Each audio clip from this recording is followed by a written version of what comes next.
I am failing as a woman. I am failing as a feminist. I have passionate opinions about gender equality, but I worry that to freely accept the label of feminist would not be fair to good feminists. I'm a feminist, but I'm a rather bad one. Oh, so I call myself a bad feminist. Or at least I wrote an essay, and then I wrote a book called Bad Feminist, and then in interviews people started calling me the bad feminist. So, what started as a bit of an inside joke with myself and a willful provocation has become a thing. Let me take a step back. When I was younger, mostly in my teens and 20s, I had strange ideas about feminists as hairy, angry, man-hating, sex-hating women, as if those are bad things. These days, I look at how women are treated the world over, and anger in particular seems like a perfectly reasonable response. But back then, I worried about the tone people used when suggesting I might be a feminist. The feminist label was an accusation. It was an F word and not a nice one. I was labeled a woman who doesn't play by the rules, who expects too much, who thinks far too highly of myself by daring to believe I am equal, superior to a man. You don't want to be that rebel woman until you realize that you very much are that woman and cannot imagine being anyone else. As I got older, I began to accept that I am indeed a feminist and a proud one. I hold certain truths to be self-evident. Women are equal to men. We deserve equal pay for equal work. We have the right to move through the world as we choose, free from harassment or violence. We have the right to easy, affordable access to birth control and reproductive services. We have the right to make choices about our bodies free from legislative oversight or evangelical doctrine. We have the right to respect. There's more. When we talk about the needs of women, we have to consider the other identities we inhabit. We are not just women. We are people with different bodies, gender expressions, faiths, sexualities, class backgrounds, abilities, and so much more. We need to take into account these differences and how they affect us as much as we account for what we have in common. Without this kind of inclusion, our feminism is nothing. I hold these truths to be self-evident, but let me be clear. I'm a mess. I am full of contradictions. There are many ways in which I'm doing feminism wrong. I have another confession. When I drive to work, I listen to thuggish rap at a very loud volume. Even though the lyrics are degrading to women, these lyrics offend me to my core. The classic Ying Yang Twins song, Salt Shaker, it is amazing. Make it work with your wet t-shirt. Bitch, you gotta shake it till your camel starts to hurt. Think about it. Poetry, right? I am utterly mortified by my music choices. I firmly believe in man work, which is anything I don't want to do, including all domestic tasks, but also bug killing, trash removal, lawn care, and vehicle maintenance. I want no part of any of that. Pink is my favorite color. I enjoy fashion magazines and pretty things. I watch The Bachelor and romantic comedies, and I have absurd fantasies about fairy tales coming true. Some of my transgressions are more flagrant. If a woman wants to take her husband's name, that is her choice, and it is not my place to judge. If a woman chooses to stay home to raise her children, I embrace that choice too.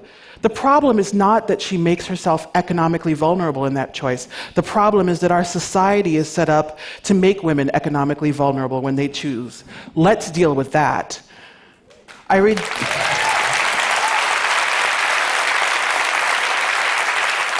I reject the mainstream feminism that has historically ignored or deflected the needs of women of color, working class women, queer women, and transgender women in favor of supporting white, middle, and upper class straight women. Listen, if that's good feminism, I am a very bad feminist. There's also this. As a feminist, I feel a lot of pressure. We have this tendency to put visible feminists on a pedestal. We expect them to pose perfectly. When they disappoint us, we gleefully knock them from the very pedestal we put them on. Like I said, I am a mess. Consider me knocked off that pedestal before you ever try to put me up there. Too many women, particularly groundbreaking women and industry leaders, are afraid to be labeled as feminists. They're afraid to stand up and say, yes, I am a feminist, for fear of what that label means, for fear of being unable to live up to unrealistic expectations. Take, for example, Beyoncé, or as I call her, the goddess. She has emerged in recent years as a visible feminist. At the 2014 MTV Video Music Awards, she performed in front of the word feminist 10 feet high. It was a glorious spectacle to see this pop star openly embracing feminism and letting young women and men know that being a feminist is something to celebrate.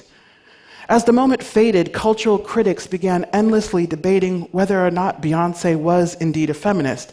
They graded her feminism instead of simply taking a grown, accomplished woman at her word.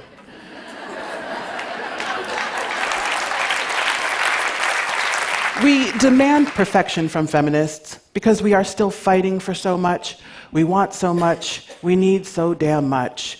We go far beyond reasonable, constructive criticism to dissecting any given woman's feminism, tearing it apart until there's nothing left. We do not need to do that. Bad feminism, or really more inclusive feminism, is a starting point, but what happens next? We go from acknowledging our imperfections to accountability, or walking the walk and being a little bit brave. If I listen to degrading music, I am creating a demand for which artists are more than happy to contribute a limitless supply. These artists are not going to change how they talk about women in their songs until we demand that change by affecting their bottom line. Certainly, it is difficult. Why must it be so catchy? It's hard to make the better choice, and it is so easy to justify a lesser one. But when I justify bad choices, I make it harder for women to achieve equality, the equality that we all deserve, and I need to own that. I think of my nieces, ages 3 and 4. They are gorgeous and headstrong, brilliant girls who are a whole lot of brave. I want them to thrive in a world where they are valued for the powerful creatures they are. I think of them, and suddenly the better choice becomes far easier to make. We can all make better choices. We can change the channel when a television show treats sexual violence against women like sport, Game of Thrones. We can change the radio station when we hear songs that treat women as nothing. We can spend our box office dollars elsewhere when movies don't treat women as anything more than decorative objects. We can stop supporting professional sports where the athletes treat their partners like punching bags.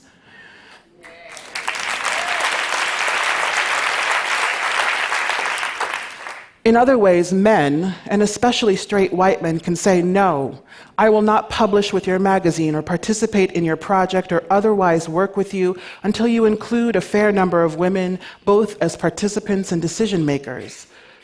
I won't work with you until your publication or your organization is more inclusive of all kinds of difference. Those of us who are underrepresented and invited to participate in such projects can also decline to be included until more of us are invited through the glass ceiling and we are tokens no more. Without these efforts, without taking these stands, our accomplishments are going to mean very little. We can commit these small acts of bravery and hope that our choices trickle upward to the people in power: editors, movie and music producers, CEOs, lawmakers, the people who can make bigger, braver choices to create lasting, meaningful change. We can also boldly claim our feminism, good, bad, or anywhere in between. The last line of my book, Bad Feminist, says, I would rather be a bad feminist than no feminist at all. This is true for so many reasons, but first and foremost, I say this because once upon a time, my voice was stolen from me, and feminism helped me to get my voice back. There was an incident. I call it an incident so I can carry the burden of what happened.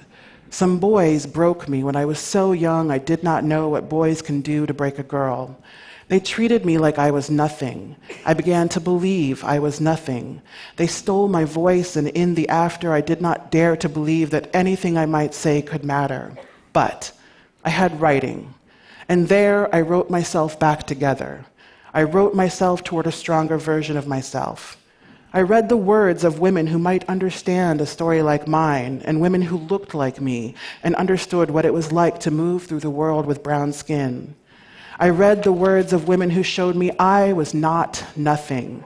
I learned to write like them, and then I learned to write as myself.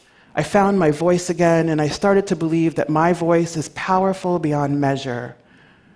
Through writing and feminism, I also found that if I was a little bit brave, another woman might hear me and see me and recognize that none of us are the nothing the world tries to tell us we are. In one hand, I hold the power to accomplish anything, and in my other, I hold the humbling reality that I am just one woman.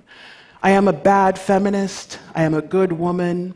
I am trying to become better in how I think and what I say and what I do without abandoning everything that makes me human. I hope that we can all do the same. I hope that we can all be a little bit brave when we most need such bravery.